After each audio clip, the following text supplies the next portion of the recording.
Today I'm going to be making this beautiful acrylic shadow box. I will walk you through all the steps from downloading the design to cutting it with the laser and putting it all together.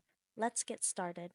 For this project I will be using these materials: an 8x8 shadow box frame, a sheet of foam board, 1/8 inch acrylic in matte terracotta, 1/8 inch acrylic in pastel peach, 1/16 inch acrylic in white, 1/16 inch acrylic in black, some Gorilla Glue, acid-free tape, a 4x6 photo, and something to cut the photo with. Now let's download the project. Once you have downloaded the file, you'll notice that it comes in a zip format. In order to load it into Lightburn, you will have to extract the file first. So you are going to right-click on the file, click Extract All, and click Extract. Once the file is extracted, I like to make a separate folder. This helps me find the file easier later on. I'm going to drag my file into the new folder, and now we can head over to Lightburn.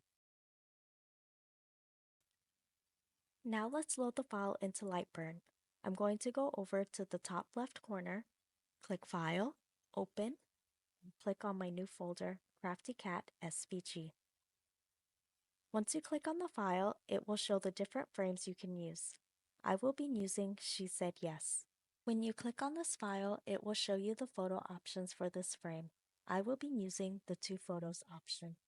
Here is the Lightburn file. Double-click to load it into Lightburn. Once the design is loaded, you can see that everything is in a different color. On the right-hand side, you can see that each color is listed here. Each color represents a layer of the shadow box that we will be cutting. The design is loaded as an 8x8 inch project. If you need to resize it, you can do so by selecting all of the layers and adjusting the width and height up here. For example, if you are working with a 10x10 inch frame, you'll want to keep the aspect ratio locked. That way the height and width change proportionally. If you are working with an 8x10 inch frame, you'll want to unlock the aspect ratio. That way you can change the dimensions individually.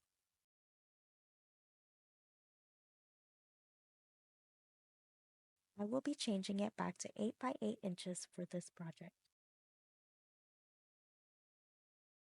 Since the design has multiple layers, it's important to cut each layer individually. You can separate the layers by using the Cuts and Layers panel on the right-hand side. To choose a layer, you will need to hold down the Shift key and click on a color. This will select everything in that color for you to move. Repeat this with the rest of the layers. You'll notice that some of these layers have a number on the bottom right-hand corner. These numbers help keep track of the layers and ensures the correct order when assembling. This layer does not have a number on it, which means it is the top layer. Once this layer is cut and assembled, it will cover the numbers underneath.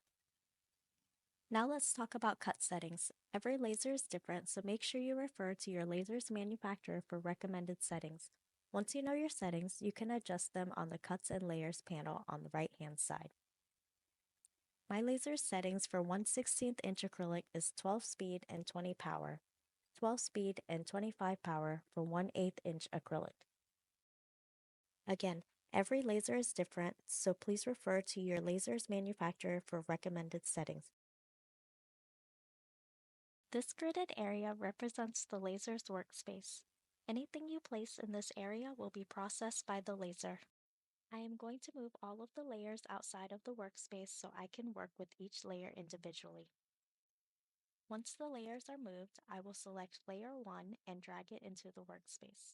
I like to place the design on the top right corner. This helps me align the acrylic on the laser bed more easily later on. The laser bed is the physical workspace where the acrylic will sit to be cut.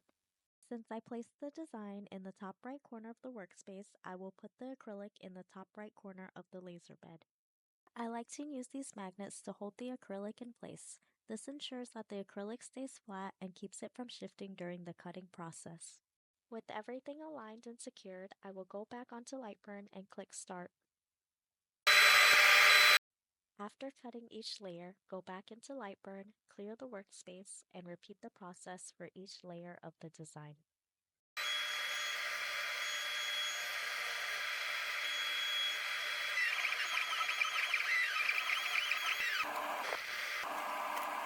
And just like that, our layers are cut. Here we have layer number 1, layer number 2, layer number 3, and this is layer number 4. It doesn't have a number on it, that way it will cover the numbers underneath. And here is the border. Now let's remove the masking.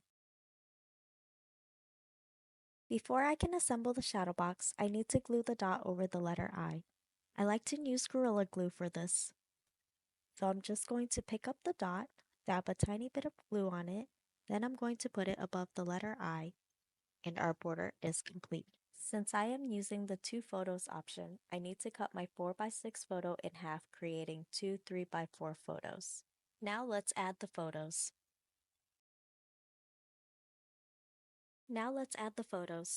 There are a couple ways to do this. You can either tape the photos behind layer number 2 or on top of layer number 1.